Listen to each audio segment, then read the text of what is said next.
بِلِسَانٍ يَفْقَهُوا قَوْلِي اللہم صلی علی محمد وعلی آل محمد وبارک وسلم۔ سب سے پہلے میں سب آنے والوں کا شکر گزار ہوں کہ آپ بر وقت آئے، ٹائم سے ہماری جو ہے کاروائی چلے۔ تو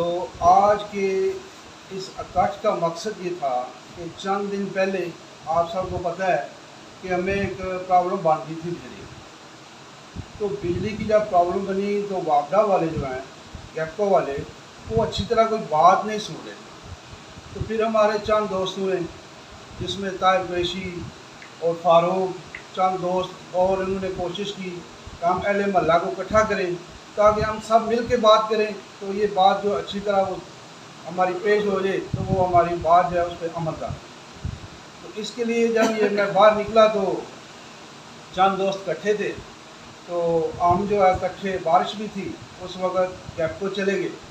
تو وہاں پہ جب گئے تو میں نے کہا کہ ریٹن جو ہے نا ان کو اپلیکیشن دی جائے تاکہ جو کاروائی ہے نا وہ کاروائی لیگل ہو، کہ ہم اس کا جو ہے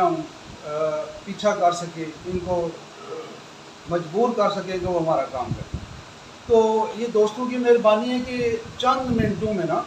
جب ہم ادھر پہنچے میں نے اپلیکیشن لکھی، تو اپلیکیشن لکھنے کے دوران ہی ہمارے 26 دوست جو ہیں وہاں پہ پہنچے۔ اور یہ میں سمجھتا ہوں اس محلے کی یہ پہلی کامیابی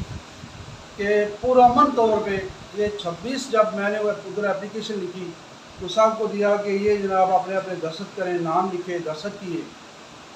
جب ان کے آگے اپلیکیشن رکھی تو ان کا تو طریقہ کار یہ ہے کہ ان کے پاس رجسٹر بھی نہیں تھا، ان کے افسر وہاں موجود نہیں تھے، لیکن ہم نے ان کا پیچھا نہیں چھوڑا، دوست ادھر کھڑے رہے۔ ایون کہ ہم نے اسلام آباد میں رابطہ کیا کہ ابھی تک 10 بج گئے ہیں، ابھی تک ادھر کوئی آفیسر ہی موجود نہیں، وہ رابطہ وہ احتجاج نوٹ ہوا۔ سوشل میڈیا پہ عبدالقدوس صاحب نے بھی کافی کیا، ادھر ادھر پوسٹیں کی، تالے لگے ہوئے دکھائے۔ تو ایون کہ انہوں نے رات کو تقریباً شام سے تھوڑی دیر پہلے وہ تار جو تھی وہ ہماری منگوائی۔ اب وہ الحمدللہ کر رہے تھے کہ یہ ٹالیں، رات کا ٹائم کافی کام تھا۔ تو میں اپریشیٹ کرتا ہوں اپنے محلے والوں کو، انہوں نے نہایت شاندار طریقے سے وہاں پہ ساتھ دیا ہمارا۔ زبیر نے مجھے بلا لیا کہ حالات خراب ہو رہے ہیں، ہم ادھر گئے تو اب ہمارے پاس اتنی فورس تھی کہ ہم نے ان کو مجبور کر دیا۔ باجی شناس تھی، انہوں نے بھی لگاتار بیٹھ رہی ادھر گردوں، تو ایون کہ ہم نے ان کو کہیں بھی بھاگنے کا موقع نہیں دیا۔ ایون کہ شام ہو گئی، 9-10 کا ٹائم ہو گیا، تو ان کے آفیسر جو تھے ان کا یہ ہے کہ ہمیں جانے دیں۔ جب جانے لگے تو زبیر نے جا کے موٹر سائیکل اس کی بند کر دی کہ ہم نے نہیں جانے دینا، پہلے ہمارا کچھ کر کے جاؤ۔ ایون کہ انہوں نے یہ کیا کہ کوشش کی کہ ہم جناب پولیس والوں کو بلا کے تو ان کے زیر سایہ نکل جاتے ہیں، لیکن جب پولیس والے آئے ان کو بھی ہم نے کہا کہ آپ بھی ذرا صاحب میں نہیں، ہمارا کام ہے، آپ لوگ 24 گھنٹے جو ڈیوٹی دیتے ہو تو یہ جو ہے یہ اپنی مجبوری کے ٹائم پہ نہیں رک سکتے ادھر۔ تو ایک ہی ہم نے ان سے کہا کہ 2 باتیں، یا تو یہ ہماری اپلیکیشن پر ہمیں لکھ کے دیں کہ ان کو مسئلہ کیا ہے، ان کے پاس رات والا عملہ نہیں ہے یا ان کو پرابلم کیا ہے، جب کہ اب آ گئی ہے، تار آ گئی ہے۔ تو یہ ہوا کہ پولیس والوں نے بھی جب ہماری بات سنی تو انہوں نے کہا ان کا تو یہ بالکل جائز ہے مطالبہ، یا تو ہمیں لکھ کے دیں یا ہمیں ویڈیو پہ بتائیں کہ کیا معاملہ ہے، یہ ہم آپ کے لارے لپو پہ نہیں رہتے۔ تو یہ میں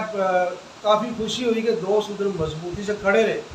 اور ہم نے ان کو بلا لیا جہاں جہاں بھی تھے ان کے لائن میں، انہوں نے بلائے۔ تو 10 بجے کے بعد ہم نے ان کو اجازت دی کہ اب جو افسر اپنے گھر جا سکتے ہیں، اور یہ ایک طاقت تھی، سب یونین اسٹرینتھ، اتحاد کی جو اتفاق کی برکت تھی، اس کی وجہ سے ہم ان کو مجبور کر لیا کہ وہ ہمارا کام کرے۔ پھر وہ رات کو آئے، 10 سے لے کر تقریباً 3-3:30 بجے تک وہ کام کرتے رہے۔ اس طرح جو ہے وہ ہماری بجلی بات ہے۔ تو کہنے کا مقصد ہے کہ دوستوں نے جب یہ محسوس کیا کہ اتفاق سے ہی کام ہوتے ہیں، اکیلے 1-2 بندے کی تو وہ بات ہی نہیں سنتے، کوئی بھی ہو محکمہ، تو انہوں نے مجھ سے کہا کہ ایک دفعہ کام کہیں اکٹھے ہوں سارے، تو کوئی ایسا کریں کہ ہم آئندہ بھی مل جل کے چلتے ہیں، کوئی تنظیم سازی کریں یا کچھ بھی کریں۔ تو میں نے یہ ان سے وعدہ کیا تھا کہ عید کے بعد انشاءاللہ میں سب کو اکٹھا کروں گا، پھر متفقہ طور پہ جو بات ہوگی ہم انشاءاللہ اس پر عمل کریں گے۔ اب ہم اکٹھے ہوئے آج ہم اپنے مسائل پہ ڈسکس کریں گے۔ اس میں سب سے پہلے جس کی طرف آپ کو اشارہ کرانا چاہتا ہوں وہ بات یہ ہے کہ یہ جو ہمارے بکاری آتے ہیں طرح طرح کے، پتہ نہیں کہاں سے آتے ہیں، ان کی ہمیں 2-3 نقصان۔ پہلا نقصان تو یہ ہے کہ اگر گھر میں کوئی کلی عورت ہو تو سیکورٹی نہیں رہتی کرتی۔ اگر کسی گھر میں فرض کیا تالا لگا ہوا ہے تو پھر بھی ان کو پتہ چل جائے کہ فلانے گھر میں بندہ کوئی نہیں ہے، ٹھیک ہے۔ اب ہمیں جو پرابلم ہے، ہم ذہنی طور پہ اور مذہبی طور پہ ہمیں پرابلم ہے وہ یہ ہے کہ ان کے ساتھ کیا گیا۔ تو جو کچھ میری ناقص رائے ہے میں وہ پیش کرتا ہوں، آگے آپ اپنے مشورے دیں گے تو انشاءاللہ ہم کسی نتیجے پہ پہنچ جائیں گے۔ سب سے پہلی بات یہ ہے کہ اسلام نے جو بکاری کو جو ہے بھیک مانگنے کو پسند نہیں کی، اور اگر کیا ہے تو صرف 3 شرطیں ایسی ہیں کہ 3 لوگ جو ہیں ان کو اجازت ہے مانگنے کی۔ نمبر 1، وہ بندہ جس کے پاس جو ابھی کھا لیا ہے نا، اس کے بعد رات کا کھانا موجود نہیں اور اس کا کوئی سورس بھی نہیں ہے اس وقت، وہ مانگ سکتا ہے اس حد تک کہ اس کا ایک وقت کا کھانا بنے۔ دوسرا، وہ بندہ بھیک مانگ سکتا ہے کہ اگر وہ اپاہج ہے، بیماری ہے کوئی ایسی، وہ کام نہیں کر سکتا، ارننگ کا کوئی ذریعہ نہیں ہے، تو وہ بھیک مانگ سکتا ہے یا کسی سے سوال کر سکتا ہے، ویسے بھی سوال کر سکتا ہے کسی سے۔ تیسرا، وہ بندہ جو کسی وجہ سے، کسی مصیبت کی وجہ سے دکان گر گیا ہے، سیلاب آ گیا ہے، کوئی آفت آ گئی ہے، تو اس کی وجہ سے اس کو پرابلم ہو رہی ہے، تباہی ہوئی ہے، تو وہ سوال کر سکتا ہے۔ اب یہ کہ جو آنے والے ہیں یہ کیا ہیں، اس کیٹیگری میں آتے ہیں۔ یہ سب سے پہلی بات یہ ہے کہ یہ تو شرعی طور پہ اپلائی نہیں کرتے کہ یہ مانگے۔ کیوں کہ مانگنے کی اجازت ہے کہ آپ ایک ٹائم کے کھانے کی حد تک مانگیں۔ وہ پورے گاؤں میں شروع ہوتے ہیں اور ہزاروں روپے اکٹھے کر کے تو چلے جاتے ہیں۔ ایک تو یہ کہ وہ غیر شرعی کام کر رہے ہیں۔ میری اصلاح کر سکتے ہیں، یہاں پہ لوگ بیٹھے ہوئے ہیں جاننے والے، علم والے، اصلاح کر سکتے، لیکن میں جو اپنی نالج کی بات کر رہا ہوں یہ ہے کہ ایک تو وہ غیر شرعی کام کر رہے ہیں، ٹھیک ہے، کہ وہ ان کو اجازت نہیں ہے، غیر سنت کام ہے، غیر شرعی کام ہے، اس کی یہاں فیور کرتے ہیں کہ ان کو 5-10 مجبوری سے جیسے ہم ان کو دیتے ہیں، ٹھیک ہے۔ اب یہ ہے کہ ایک تو ہماری سیکورٹی کا معاملہ ہے، گھروں میں ٹینشن بنتی ہے۔ یقین کرے تو میں یہ دروازہ کھلا چھوڑ دیا ایسے تو اندر موبائل وغیرہ یہ سارے پڑے ہوئے تھے، تھوڑی دیر مجھے نکلنا پڑا تو مانگنے والی باہر سے مجھے پتہ ہے اس نے گلی میں جانا ہے۔ یقین کرو میں اتنا ٹینشن کا شکار تھا، ایسا کام تھا کہ میں ادھر سے اور ادھر سے کیا کروں، پھر مجبوراً آ کے مجھے یہاں پہ سنبھالنا پڑا، دروازے بند کرنے پڑے، کیونکہ محلے میں تمہیں پرابلم ہی نہیں ہوتی، محلے والوں کے ساتھ ویسے ہی دروازے کھلے رہتے ہیں۔ تو کہنے کا مقصد یہ ہے کہ ان کا پہلے کوئی اچھا سا انسداد کرے۔ اس کا دوسرا ہمیں نقصان یہ ہے کہ ہماری جو شریعت ہے ہمیں پابند کرتی ہے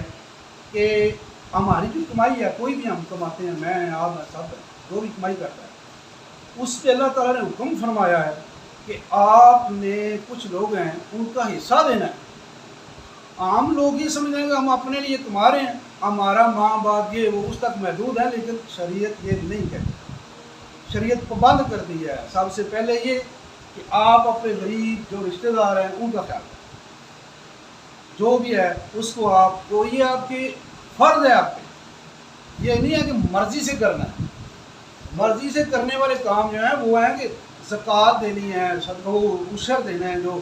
مخصوص لوگوں نے دینا ہے، لیکن یہ صدقہ خیرات جو ہے یہ ہر بندے نے، جو لینے والا نہیں ہے وہ دینے والا۔ کھجور، یہ اس کے لیے کہا گیا ہے کہ ایک اگر کوئی بندہ کھجور بھی صدقہ کرتا ہے تو اللہ تعالیٰ اس کو پہاڑ کی طرح جو ہے نا اس کا درجہ بڑھا دے گا۔ تو بات یہ ہے کہ سب سے پہلے ہمارا حق بنتا ہے یار ہمارے اندر سفید پوش لوگ نہیں، یہاں پہ ہمارے اپنے ایریے میں جہاں پہ ہم ہیں وہاں پہ سفید لوگ پوش موجود ہیں، ان کا خیال کیا جائے، ان کا خیال کیا جائے، بجائے ان کے ان سے میں کہتا ہوں ان کو جان چھڑائی جائے۔ اگر ہم اس کو کچھ بھی نہ کہیں، آنے والے بھکاریوں کو صرف دینا بند کر دیں تو ان کو پتہ چل کہ ادھر سے ہمیں ملتا کچھ، خود وہ چھوڑ دیں۔ اور میں آپ کو یہ